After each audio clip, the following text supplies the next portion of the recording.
I don't want people like her touching my glassware again. The demand was low, laced with contempt, and perfectly audible across the linen-covered table. Alaric Sterling, the billionaire CEO, didn't shout. He simply pointed a manicured finger at the drop of Cabernet, staining his cuff, and then directed his cold, disdainful gaze at the waitress, Kalani Jenkins.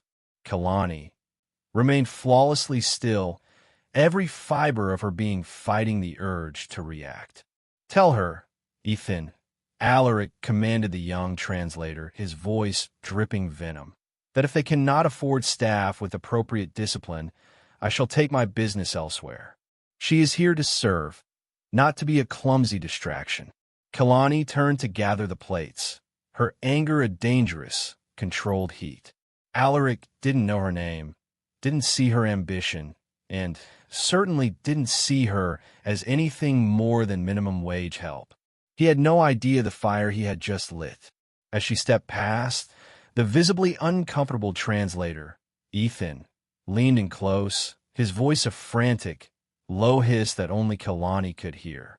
"Sir, you shouldn't have done that," he whispered, his eyes wide with fear and warning.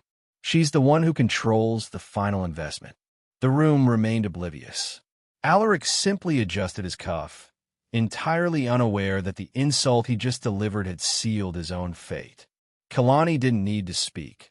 She just straightened her posture, a quiet, deadly certainty settling in her heart. By the time that wine stain dried, everything in Alaric Sterling's life would already be over. Stop. If you want to see how this incredible act of revenge plays out, subscribe right now and hit the notification bell. You won't want to miss a single chapter of Kalani's journey for justice. Kalani Jenkins, all of 25 years old, moved through the dining room with a focused energy that hid her exhaustion. She was a woman who lived two different lives. The first was here, gliding between tables at Manhattan's most exclusive, overpriced restaurant. The second was spent late at night studying complex financial models and dreaming of owning a seat at one of those power tables herself. Her hands were steady as she balanced a tray of crystal glasses, a steady pulse of ambition guiding her every step. This was her hustle, the painful, necessary bridge to the life her father always told her she deserved. The air in the private dining room thickened instantly when Alaric Sterling entered. Alaric wasn't just wealthy. He was legendarily, terrifyingly rich, a CEO whose frown could wipe billions off the stock market. He arrived flanked by two stone-faced security men and one sharply dressed young man who hurried to pull out Alaric's chair, his translator, even though Alaric spoke perfect, condescending English. The table was immediately silent, the kind of silence that feels less like respect and more like suffocating fear. Kalani approached the table to take the drink orders, her spine straight despite the sudden weight of Alaric's gaze. His eyes weren't just judgmental. They were dismissive, looking right through her as if she were a piece of furniture he was thinking of replacing. She asked him politely, "May I start you with a beverage, sir?" using the practiced, even tone she knew they expected in this gilded cage of wealth. Alaric didn't look up from his phone. He let her stand there for a good 30 seconds, making the silence scream in the room. When he finally spoke, his voice was a low, brutal rasp. "I want the premium reserve. And make sure she doesn't touch the bottle," he sneered, finally glancing at Kalani and using the word she with a pointed emphasis that dripped with prejudice. "I prefer things to be handled by the staff who understand real value, not just the service personnel." A spike of white-hot rage shot through Kalani's chest, making her grip the edge of her tray, so hard her knuckles turned bone white. The racist undertone was clear, a deliberate, cruel humiliation. She took a deep breath, forcing her face into an icy, professional mask. "You need this job, Kalani. You need the money." She simply nodded, wrote the order on her pad, and turned to leave, promising herself that one day, no man would ever speak to her like that again. As she moved past the translator, the young man, who had barely made eye contact the entire time, made a tiny, almost imperceptible shift. His eyes, wide and panicked, briefly connected with hers. He was standing slightly behind Alaric, obscured by the CEO's bulk and ego. Kalani could feel his tension, a nervous energy that pulsed like a frantic heartbeat. Then, just as she was about to step completely out of earshot, the translator, whose name tag read Ethan, leaned in slightly. He dipped his head as if adjusting his cufflink, and with a voice so low it was barely a breath against the ambient restaurant noise, he whispered a phrase that froze Kalani in her tracks, chilling her more than any insult could. "I know who you are, Ms. Jenkins. You shouldn't have done that. You're his biggest investor." The world outside the restaurant's heavy velvet curtain was a dizzying rush of Manhattan taxis and hurried feet, but Kalani felt trapped in the ghost of that whisper. Investor? The word felt like a lie. 3 years ago, she was just Kalani, a hyper-focused college student at NYU, pouring lattes by morning and poring over balance sheets by night. Her passion for finance wasn't abstract. It was rooted in the fierce love she had for her father, Curtis Jenkins, a retired construction foreman who deserved comfort. Curtis had worked hard his entire life, his hands calloused from years of providing. She remembered the day she got her first big internship at Sterling Global. She had been ecstatic, believing she was finally on the path to earning enough to buy him that small house in Florida, a place where his old knees wouldn't ache from the cold New York winters. That dream, so vivid and close, had been the gasoline in her tank, driving her through endless double shifts and late-night study sessions. It was during that internship that she met Mr. Hayes, a kind, silver-haired executive who became her first true mentor. He was quiet but wise, and he took Kalani under his wing, seeing a spark in her that no one else had. Mr. Hayes had once confided in her, late one night in the empty office, about a secret investment fund his firm managed. He said it was for one highly reclusive, extraordinarily wealthy client who preferred complete anonymity and dealt only in massive, strategic blocks of capital. Kalani had been fascinated, learning all she could about how one person could move markets from the shadows. She remembered the thrill of working on projections for that specific fund, feeling like she was touching the edge of genuine, unimaginable power. It was a less extreme event, a quiet educational moment, but it planted a seed in her mind. The idea that true power often wore a cloak of invisibility, not a flashy suit. She was walking home from her analyst job, the streets of the Lower East Side cold and damp, when her phone buzzed. It was a call from her father, Curtis. "Hey, baby girl," he said, his voice unusually strained and quiet, like a radio station fading out. "Just wanted to say I love you. And don't worry about me, okay?" His sudden, distant tone was unsettling, raising a cold dread in Kalani's stomach that felt heavier than her backpack full of textbooks. She pressed him about what was wrong, but he just laughed it off, saying he was tired and needed to go to bed early. Kalani felt the knot of anxiety tighten, a precursor to the devastating reality that was waiting for her. She knew in her heart that something was fundamentally wrong with the man who was her entire world. She was still standing under a broken street lamp when her sister's frantic, choked-up face flashed on the screen with a video call request. It was the kind of call that changes the trajectory of a life forever. Kalani rushed to the hospital, the terrifying memory of her ex-boyfriend, Jackson, playing on a painful loop in her mind. Jackson had been smooth and charming, all smiles and promises, but beneath the surface, he was a viper of self-interest. He had been so jealous of her father's meager but secure retirement savings, meant for that Florida house, that he had secretly accessed the account. The betrayal felt like a physical wound, and she remembered the day she saw the empty balance sheet, her dream of providing for her dad shattering into a million sharp, useless pieces. The devastation had been absolute. Jackson didn't just steal money. He stole her trust and her future plans, leaving her father vulnerable and exposed right when he needed security the most. The heartbreak of that deception was what had forced Kalani to quit school temporarily and take the waitressing job at the high-end restaurant. It was a form of self-punishment, a constant reminder that she had failed to protect the one person who mattered most. Kalani found her sister, Aaliyah, collapsed in a chair in the sterile waiting room, her face swollen with tears. Aaliyah, always the calmer one, looked utterly destroyed. Kalani pulled her sister into a fierce hug, their shared fear a heavy blanket around them. Aaliyah whispered hoarsely, "He's in surgery. It's his heart. The doctors don't know yet." The world outside the hospital room became meaningless, the only reality being the rhythmic beep of monitors and the cold, hard floor beneath Kalani's feet. Aaliyah kept murmuring about how stressed their father had been lately, constantly trying to fix things, trying to find money they didn't have. "Don't you dare give up on that finance dream, Kalani," Aaliyah insisted, gripping her hand tightly in a moment of less extreme, yet vital, encouragement. "Dad always said you had the brains to change the world. You're the smart one. Don't let this mess stop you from getting to where you belong."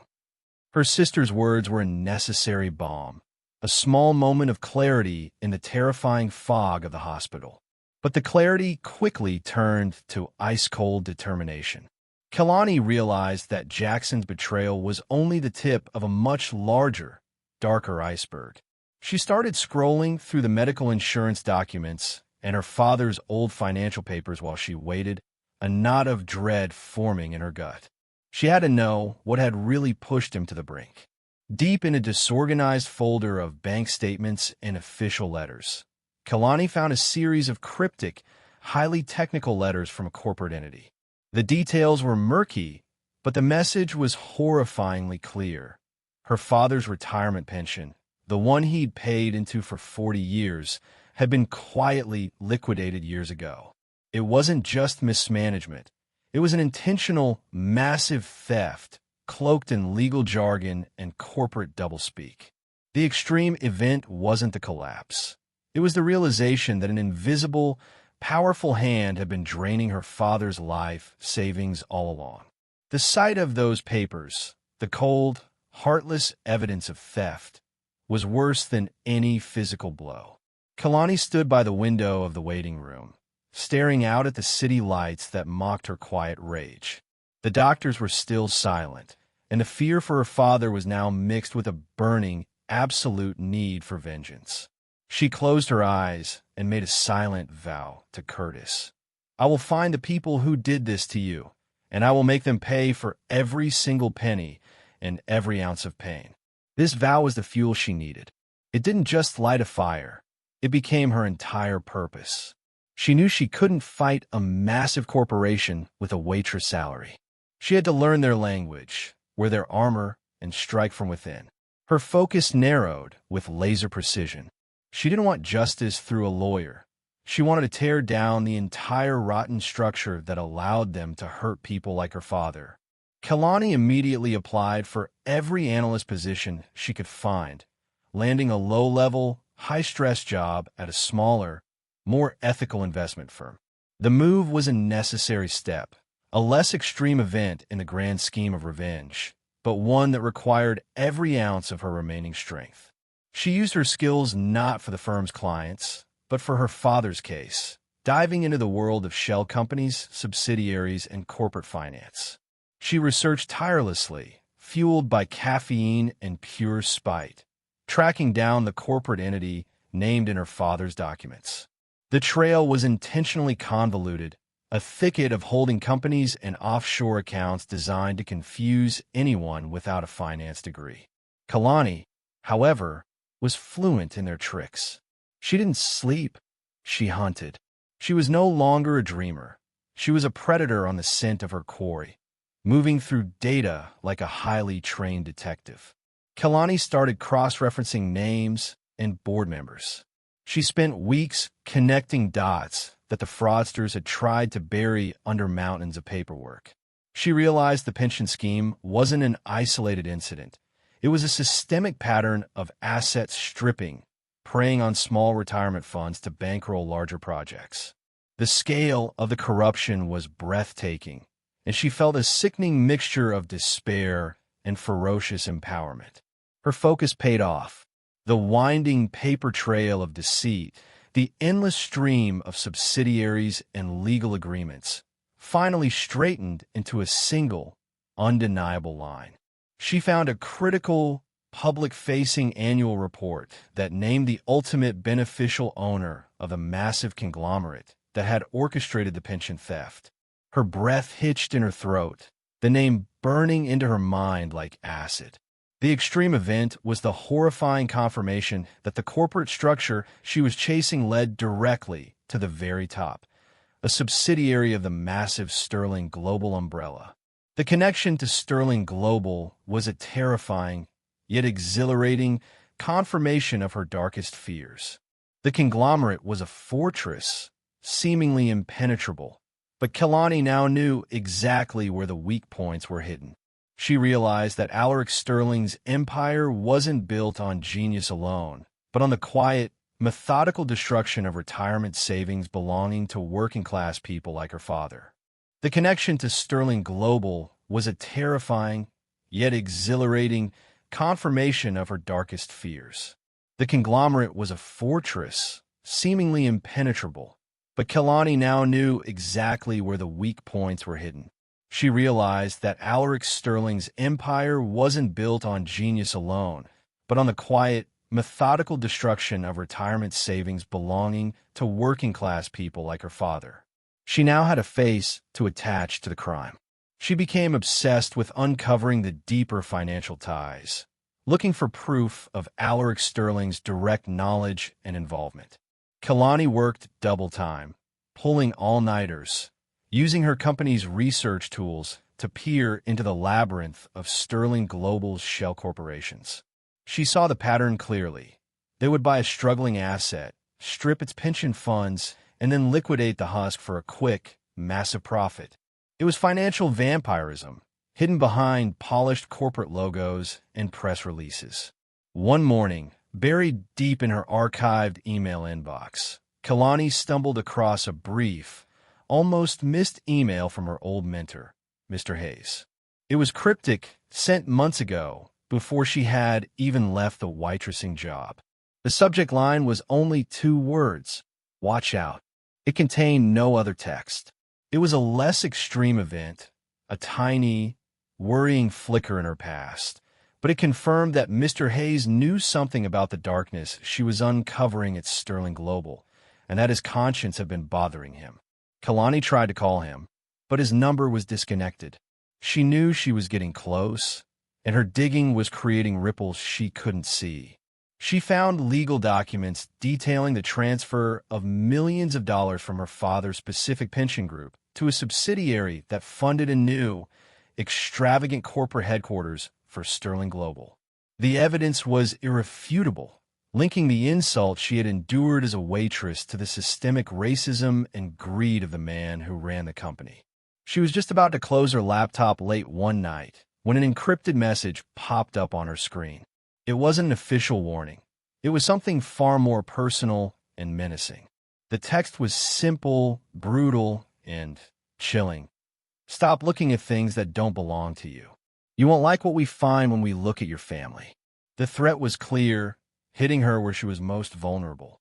The new extreme event was the immediate realization that she was no longer just investigating a crime. She was now locked in a dangerous, personal war with Alaric Sterling himself, and he knew exactly who she was. If you're feeling the rage Kalani is right now, drop an emoji in the comments. Tell us who deserves justice more: Kalani's father, or every person Alaric has ever stepped on. Let us know what you think Alaric's final punishment should be before we dive into the next chapter. The digital threat Kalani received didn't scare her, it focused her. It was a confirmation that she had struck a nerve, that Alaric Sterling wasn't just a distant, untouchable titan, but a bully who was now paying attention. The warning about looking at her family felt cheap and cruel, echoing the racism he'd shown in the restaurant. This was no longer about a misplaced pension. It was about human decency, and Kalani was ready to fight back against the darkness. She burrowed deeper into the corporate files, using every trick she'd learned from her analyst job. She didn't look for balance sheets. She looked for intent. She tracked internal memos and private communication logs that the company lawyers thought they had scrubbed clean. The evidence was damning. Not only did Alaric's team know about the pension scheme, but internal emails proved Alaric himself signed off on the liquidation, fully aware they were destroying the livelihoods of thousands of people, including her father, Curtis. This confirmation was the extreme event that shattered any remaining doubt. Kalani felt a searing clarity. Alaric was a villain, plain and simple, and she was the only one positioned to take him down. She knew the time for silent research was over. She needed eyes on the inside, someone who could confirm the truth. There was only one person who had shown a flicker of conscience during that awful dinner: the translator, Ethan. Kalani sent him a short, cryptic message from a burner account she set up. A single line quoting the insult Alaric had used. Within minutes, he replied, just as cryptically, asking to meet in the most anonymous place they could think of: a dimly lit, always busy coffee shop near Penn Station. Their meeting was a less extreme event, cloaked in nervous whispers and constant glances over their shoulders. Ethan was shaking slightly, his posture radiating tension beneath his expensive suit. He confessed that he was a junior analyst assigned to Alaric because he spoke 3 languages, not because he was loyal. "He's disgusting," Ethan murmured, staring into his cold coffee. "He treats everyone like dirt. The business practices? They're worse. Everything is smoke and mirrors. I'm afraid to leave, but I can't stay." Kalani saw a reflection of her own early desperation in his eyes, a feeling of being trapped by a powerful, ruthless boss. Ethan looked at his watch, his panic rising. "I shouldn't have said anything that night, but seeing his face, then seeing yours, I just snapped." He hesitated, leaning forward until his voice was almost inaudible. "I can help Kalani. He keeps a separate archive, a personal backup server in his penthouse study. It's got everything: contracts, offshore accounts, the works." He quickly wrote down a confusing string of letters and numbers on a napkin. "The main network is clean. This one isn't. You need to look at this." That scribbled napkin, a map to corporate secrets, was the terrifying new extreme event that pulled Kalani directly into the line of fire. The moment Kalani unfolded the napkin, a mixture of exhilaration and bone-deep fear coursed through her. That code was the key to unlocking Alaric Sterling's real empire, the one built in the shadows. She and Ethan immediately drove to a secure, private apartment Kalani had rented for her late-night studying, turning it into their war room. Ethan explained the architecture of the hidden server, a complex system designed by Alaric to ensure deniability and absolute secrecy.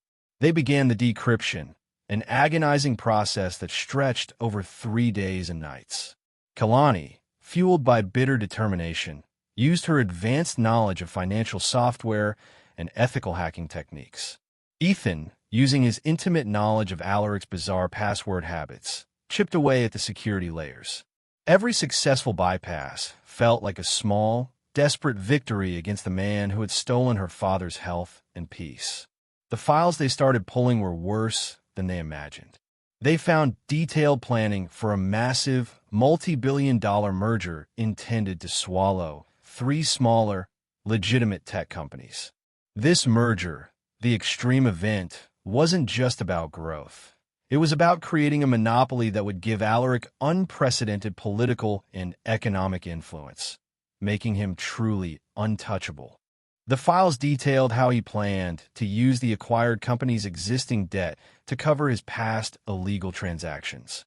In the middle of a frustrating decryption failure, they took a mandatory break, collapsing onto the small couch.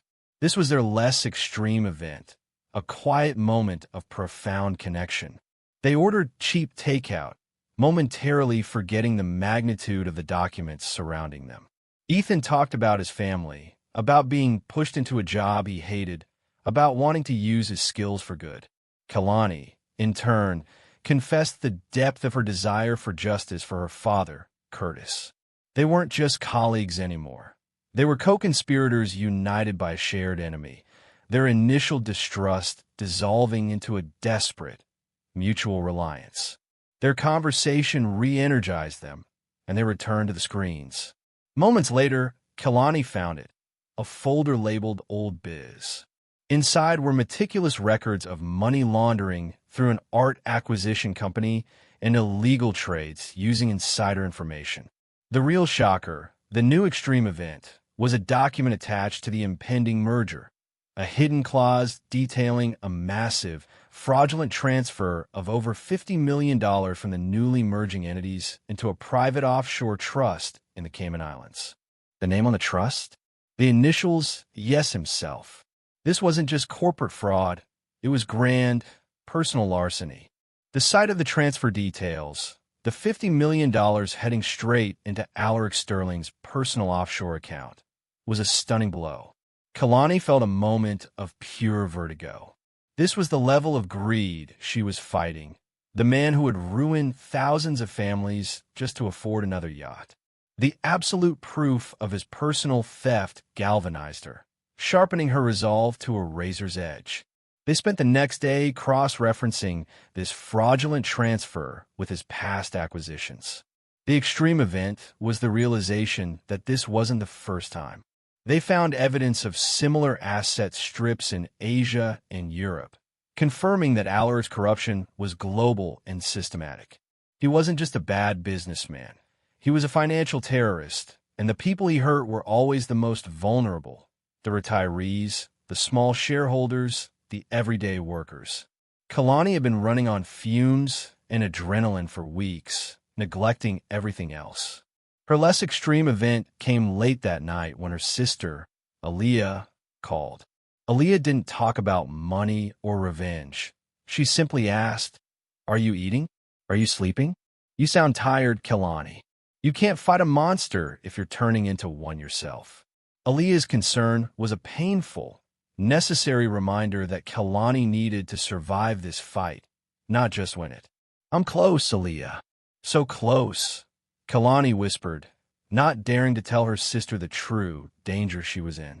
She hung up, a fresh wave of determination washing over her. She realized she couldn't let Alaric succeed in making her choose between her family and her future. This entire fight was for her family. Ethan nodded, understanding the silent burden she carried. "We need to get this out," he urged, pointing to the damning offshore transfer records. "This is the smoking gun." But who could they trust? The system was designed to protect people like Alaric. They needed someone with the power, the reach, and the motivation to truly challenge a man of his stature. They had to think outside the box, beyond the law enforcement agencies they suspected Alaric had connections within.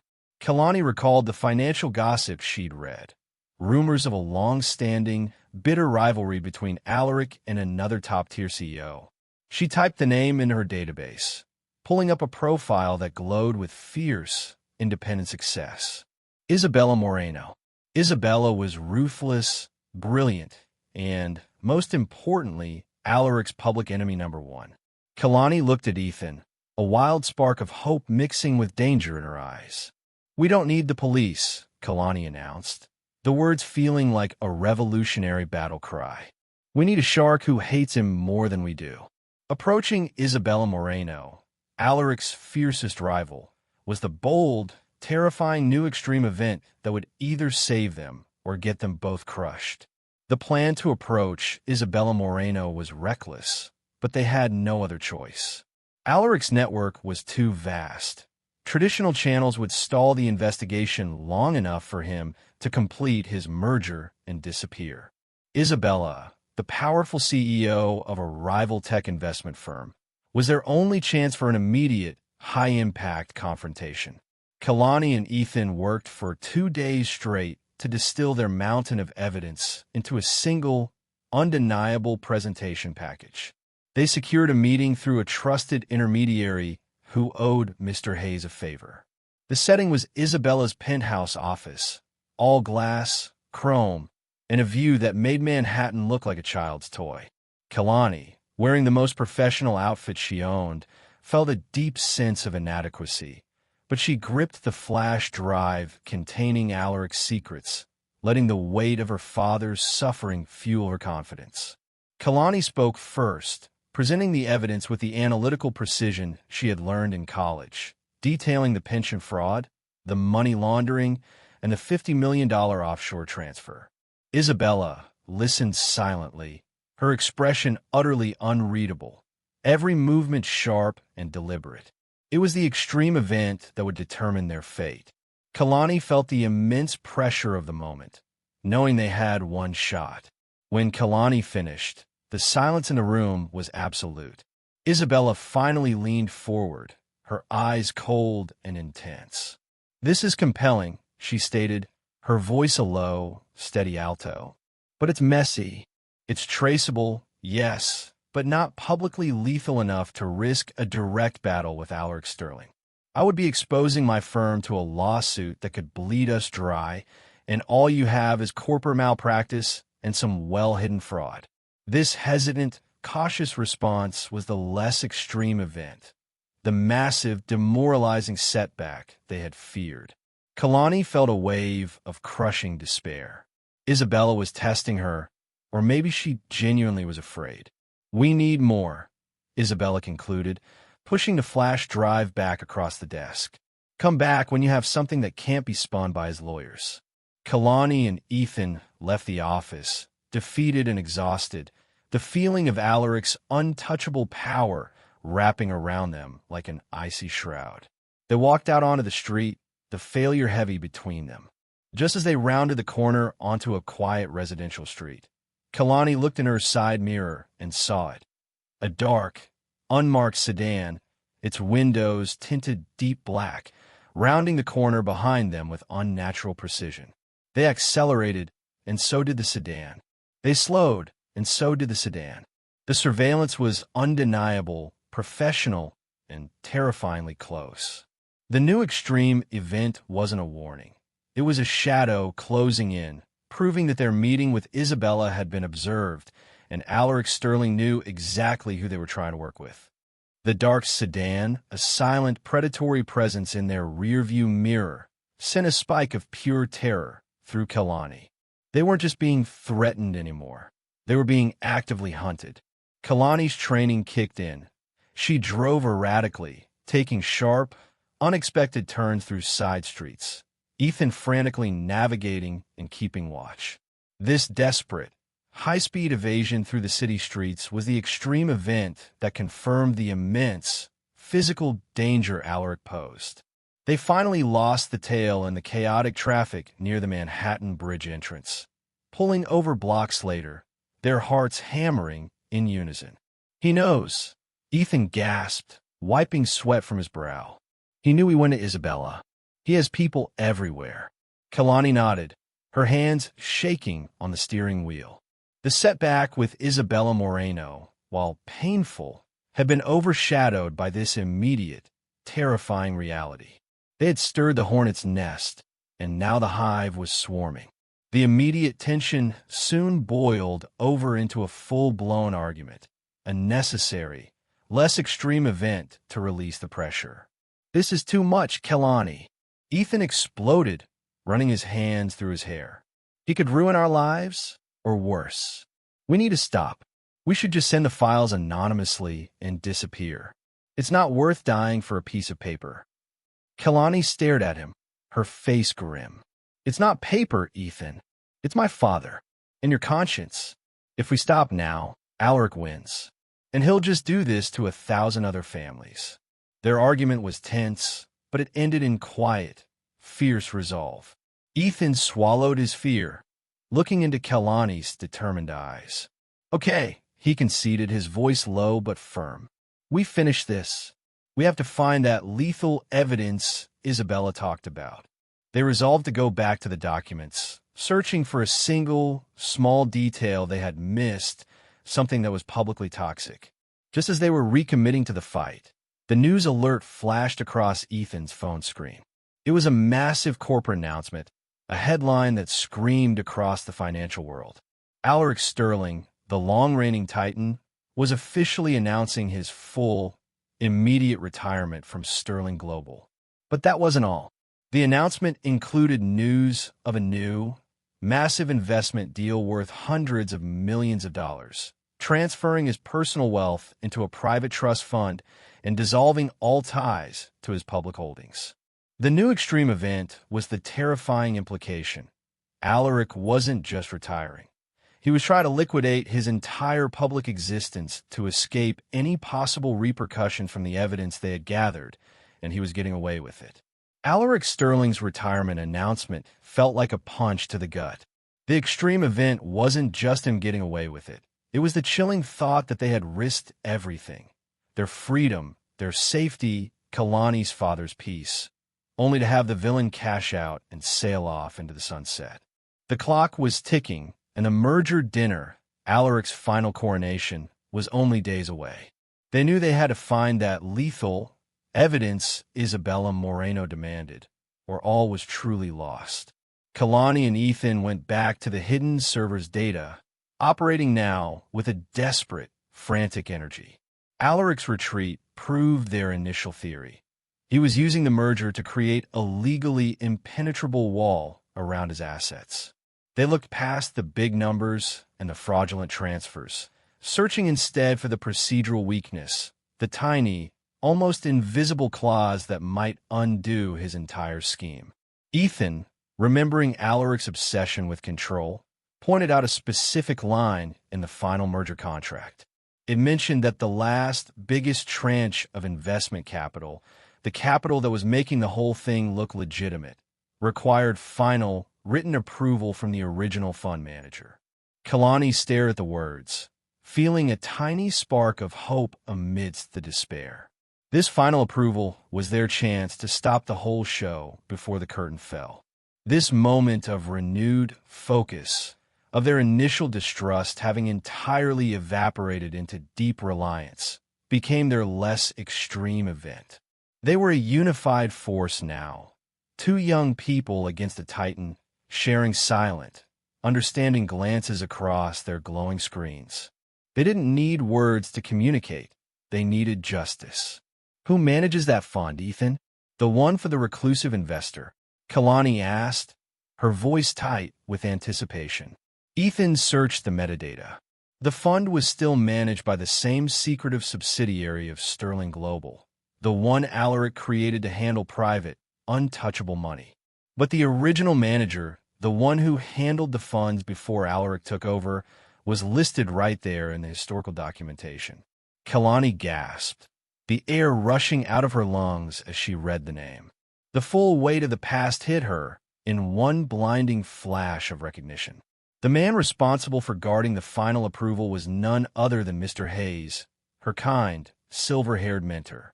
That realization, that her guide had the key to Alaric's downfall, was the shocking new extreme event, tying the very beginning of her journey to its potentially explosive end. Kalani drove straight to Mr. Hayes' small, unassuming apartment complex outside the city, the name on the screen still burning in her mind. The extreme event of realizing her mentor was caught in Alaric's web felt like a personal betrayal, but she couldn't let anger distract her. She found Mr. Hayes looking frail, sitting in a dimly lit living room filled with packed boxes. He was clearly preparing to disappear, too. She didn't waste time with small talk. She showed him the documents, the name of the fund, the final approval clause, and the $50 million fraud. Mr. Hayes didn't deny it. He sank back into his chair, covering his face with his hands, his whole body shaking with quiet, profound guilt. I know, Kalani. I saw it all happening, he whispered, his confession a torrent of suppressed misery. He admitted that he was the original manager of the investment fund for the reclusive client. And when he found out what Alaric Sterling was doing, Alaric had silenced him with threats against his family and his reputation, forcing him into early retirement. This quiet, wrenching confession was the less extreme event. It wasn't loud or violent, but it was deeply emotional, a tragic story of a good man forced into complicity. He apologized repeatedly, his voice thick with tears, saying he had always wanted to protect the person the fund was for, the person who truly deserved the money. I tried to warn you with that email, but I was too scared to do more, he admitted, looking at the floor in shame. Kalani, seeing the genuine remorse and fear in his eyes, felt her anger soften into pity. He was a victim, too, just a casualty in Alaric's financial war. Kalani pressed him. Who is the investor, Mr. Hayes? The one with the final approval power. Who can stop Alaric? He took a shaky breath and looked at Kalani, his eyes clear for the first time. She's built her empire on anonymity, Kalani. She knew Alaric was a snake, and she set up this fund years ago specifically to have a checkmate move if he ever went too far. He paused, his voice cracking with protective pride. The investor is my daughter. She's the one who controls the final approval for that entire merger capital. He reached for a worn briefcase hidden under the couch and pulled out a thick, sealed manila envelope. She's been watching you, Kalani. She was waiting to see how far you would go, how much you wanted justice. This is for you. He pushed the envelope across the table, his hand trembling. Go to this address. Give her this. The simple, sealed envelope, holding the secret that would turn the tides of the war and reveal her daughter's identity, was the intense new extreme event that placed the ultimate power directly into Kalani's trembling hands. The game just got tougher, and Kalani needs to go nuclear. Don't lose your place in this incredible story. Hit the share button and send this chapter to 3 friends who love a good corporate revenge drama. You can also save it to your Watch Later playlist so you don't miss the ultimate showdown. Kalani clutched the manila envelope as she sped back to the city, Ethan sitting beside her, his face pale with anticipation. The secret contained inside felt electric, pulsing with the power to destroy Alaric Sterling. She pulled into a quiet parking garage and carefully tore open the seal, her heart pounding a heavy rhythm against her ribs. The only thing inside was a small, embossed card with a single name printed on it, Isabella Moreno. Kalani stared at the name, disbelief freezing her features. Isabella Moreno, she whispered, the name tasting like irony. The CEO who turned us away? The one who said our evidence wasn't lethal enough. Ethan, looking over her shoulder, was equally stunned. She's the reclusive investor? Mr. Hayes' daughter? She controls the final merger approval. The extreme event was the staggering realization that Isabella hadn't rejected them. She had been testing them, waiting for them to prove their courage and commitment. Kalani immediately called the number on the card. Isabella answered on the second ring, her voice crisp and businesslike. You passed the test, Kalani Jenkins, Isabella stated, confirming the truth. She explained that she had been tracking Alaric for years, knowing he would eventually make a public, high-risk move. She set up the reclusive fund, the one Mr. Hayes managed, to act as a silent, powerful brake on Alaric's most ambitious deals. She had wanted to see if Kalani was just seeking revenge or fighting for systemic change. Isabella confessed that she had a personal, less extreme vendetta against Alaric. Years ago, Alaric had systematically targeted and attempted to ruin Isabella's own company, forcing her to sell key assets just to survive. He thinks he's untouchable because he only hurts the little people. I was his first big target that got away, Isabella said, her tone hardening. She wasn't just a rival CEO. She was a survivor with a score to settle, and Kalani was the necessary fuse. Alaric's public retirement is a massive smokescreen, Isabella revealed, her voice now a low growl of determination. The only thing he cares about now is securing that merger capital and disappearing. He needs that final investor approval to move forward. She had been deliberately vague in their first meeting, waiting for Kalani to dig deeper and find a specific, key clause about the final investor approval that only Mr. Hayes, and now Kalani, knew about. The chilling new extreme event was Isabella revealing the true cost of Alaric's betrayal. Alaric had also financially destroyed her father, Mr. Hayes's mentor, years ago, and she was now ready to enact the final, devastating revenge at the merger dinner. The final strategy session took place in Isabella Moreno's secret conference room, miles away from her public offices. The glass walls reflected the Manhattan skyline, a silent backdrop to the conspiracy of justice. Isabella, Kalani, and Ethan were no longer a nervous waitress, a guilt-ridden translator, and a cautious CEO. They were a strike team, united by a common enemy. Isabella, the powerful investor, laid out the plan, her voice sharp and uncompromising. The extreme event was the clarity and audacity of the plan. They wouldn't send documents to the press. They would shut down the merger publicly and in person. Isabella would use her position as the key, anonymous investor, the one who could pull the rug out from under Alaric, to gain access to the merger dinner.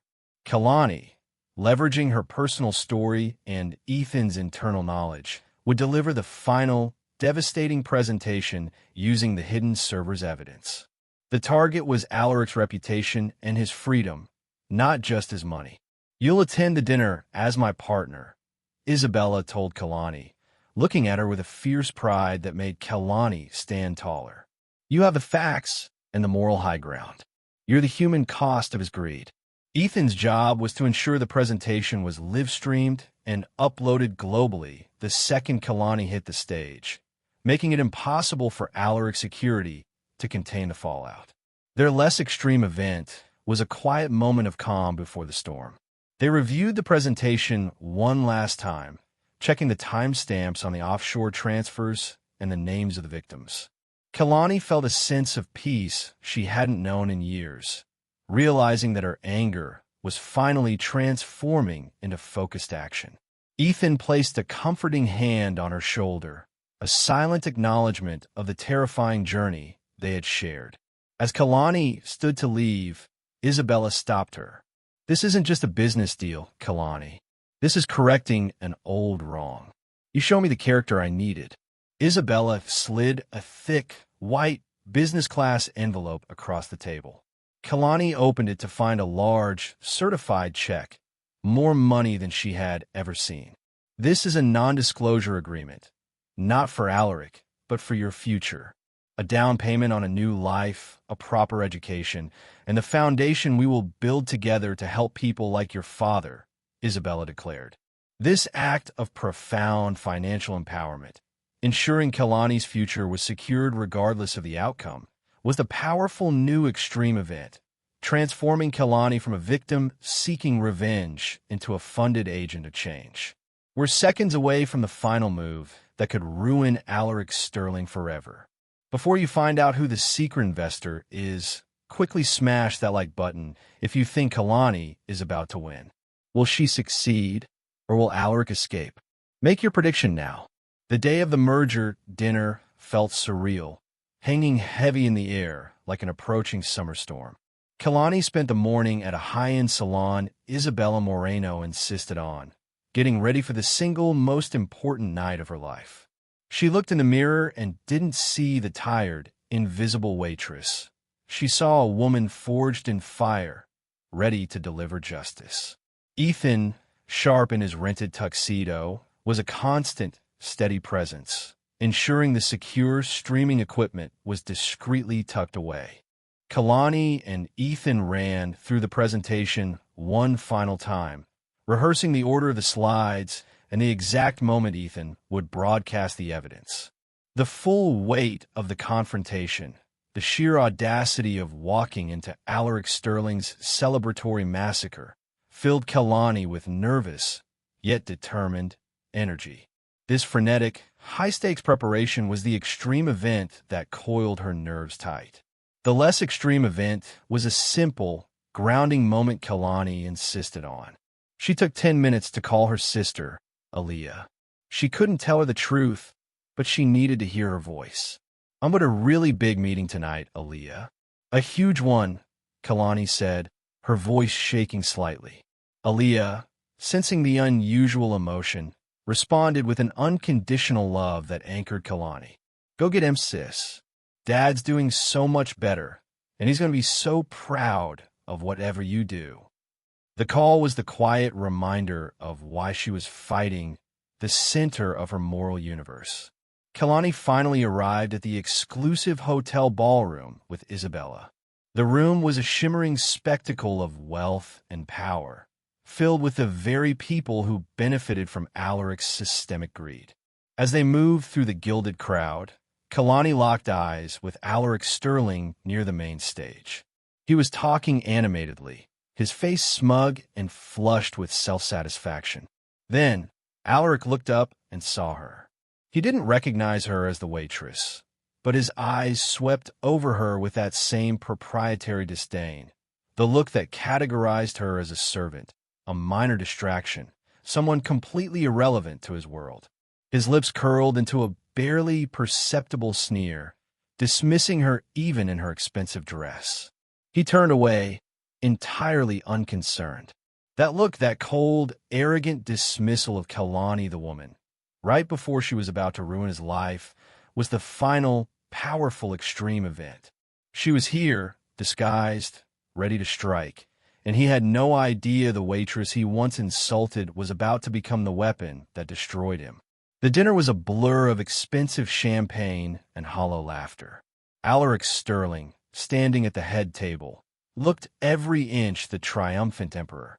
He delivered a smug, self-congratulatory speech, toasting his final deal and his well-deserved retirement, claiming he had achieved a success through sheer intellect and ruthlessness. Every word was a razor-wire scraping against Kalani's soul, reminding her of the insult, the betrayal, and her father's collapsed health. The extreme event was the oppressive atmosphere of false celebration. Kalani moved through the room with Isabella Moreno and Ethan, their eyes meeting in quick, nervous confirmations. Their plan was set, but the tension was almost unbearable. They had minutes before the final contract was brought out for Alaric's ceremonial signature.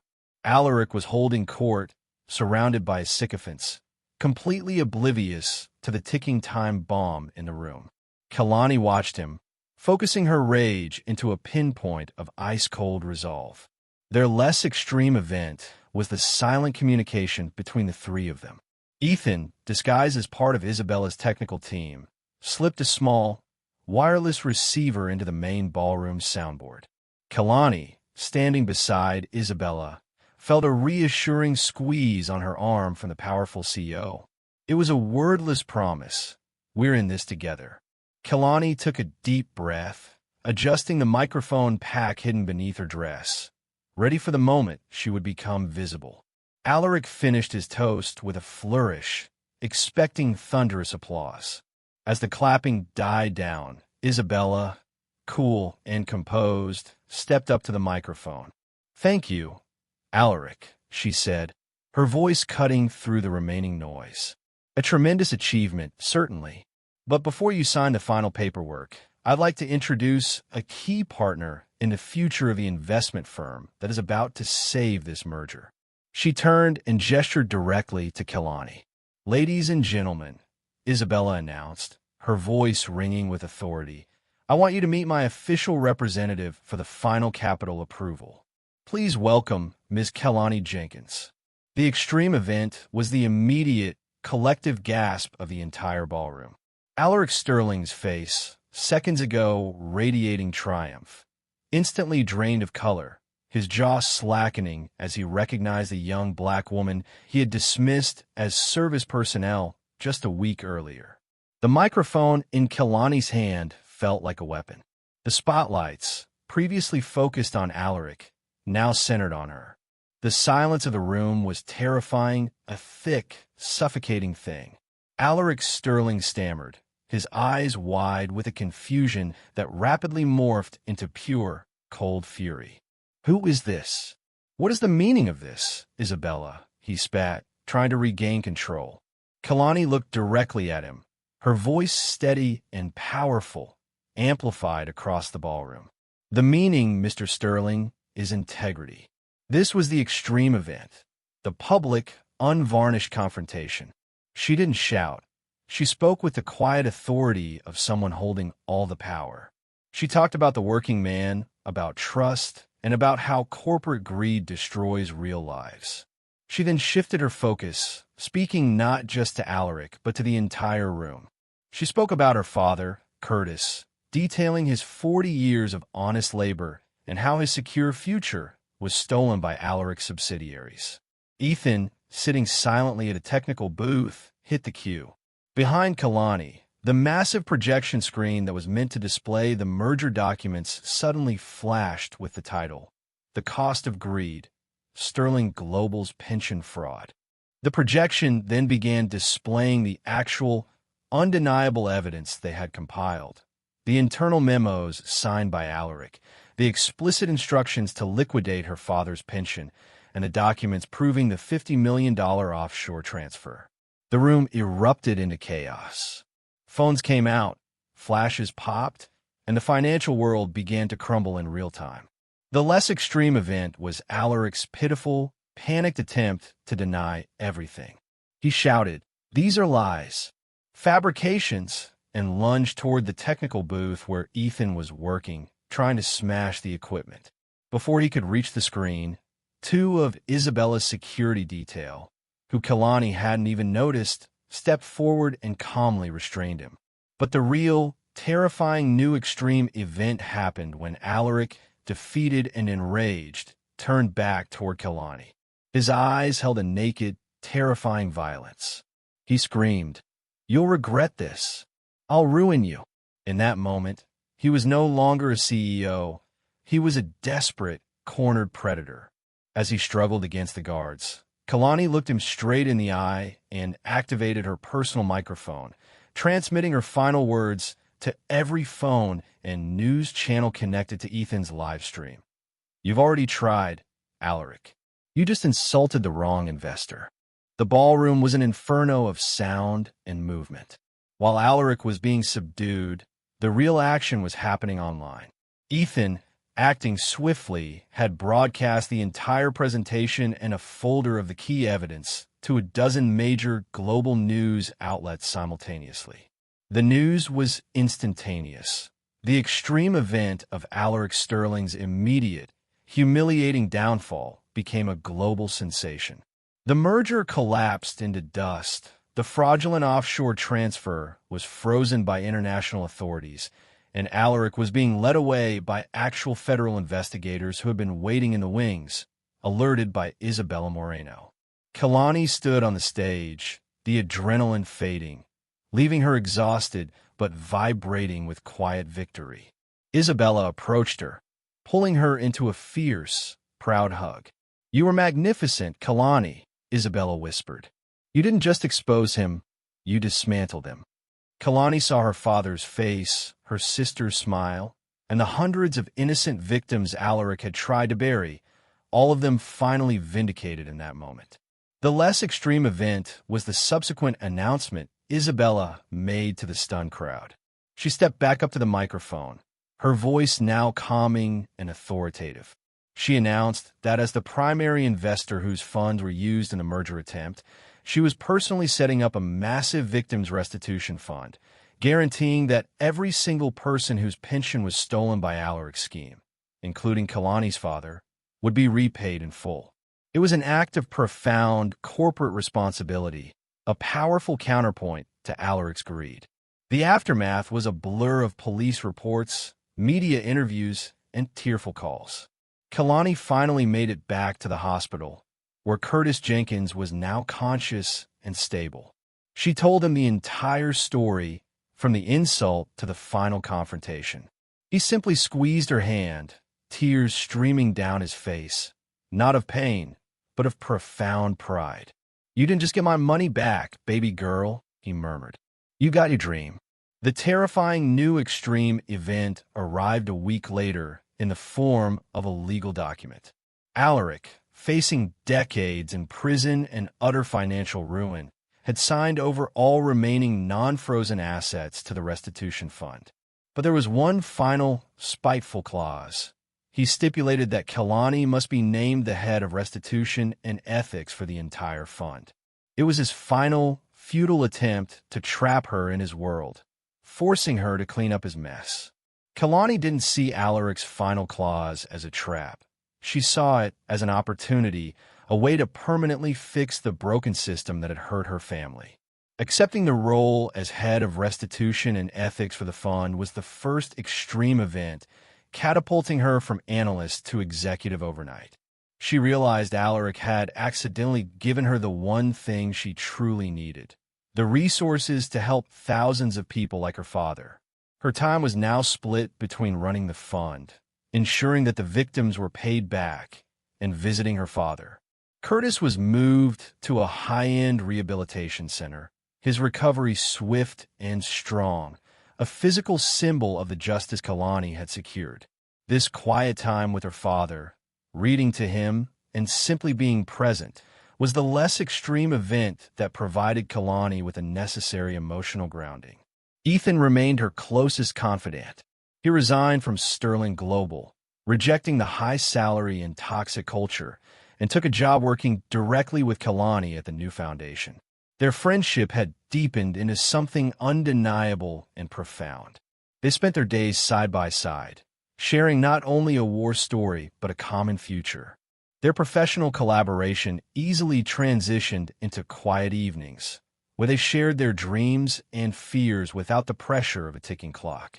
Ethan finally confessed his feelings for Kalani on a quiet walk in the park, the same park where they had first conspired to take down Alaric. "I fell in love with your courage," he admitted, his voice soft. Kalani, realizing she had already fallen for his kindness and integrity, didn't hesitate.